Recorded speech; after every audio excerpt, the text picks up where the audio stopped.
চলুন আজ একটা নতুন ইংরেজি শব্দ শেখা যাক। শব্দটা হলো অবস্টিনেট। কখনো কি এমন হয় যে কোনো বন্ধু কিছুতেই কথা শুনতে চায় না? এরকম জেদি ভাবকে ইংরেজিতে বলে অবস্টিনেট, মানে খুবই একগুঁয়ে আর কি।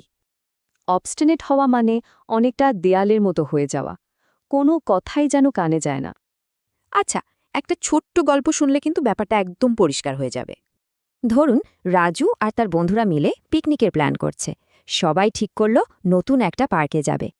কিন্তু রাজু, সে ছিল অবস্টিনেট। সে কিছুতেই মানবে না, পুরনো মাঠেই যেতে হবে। বন্ধুরা কত বোঝালো, কিন্তু না, রাজু তার সিদ্ধান্ত একদমই বদলালো না।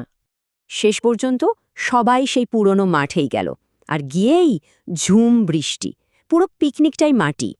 তাহলে বোঝা গেল রাজুর এই অবস্টিনেট সিদ্ধান্তের জন্য সবার মন খারাপ হয়ে গেল।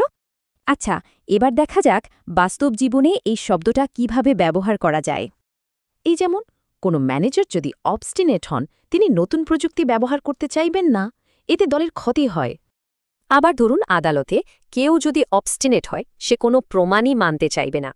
মানে যখন স্পষ্ট বোঝাও যাচ্ছে যে সিদ্ধান্তটা ভুল, তখনও কেউ জেদ ধরে থাকতে পারে। এটাই অবস্টিনেট থাকা।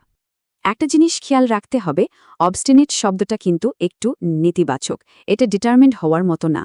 তাহলে সংক্ষেপে অবস্টিনেট মানে একগুঁয়ে, যা প্রায় সময়ই একটা খারাপ গুণ বোঝাতে ব্যবহার হয়।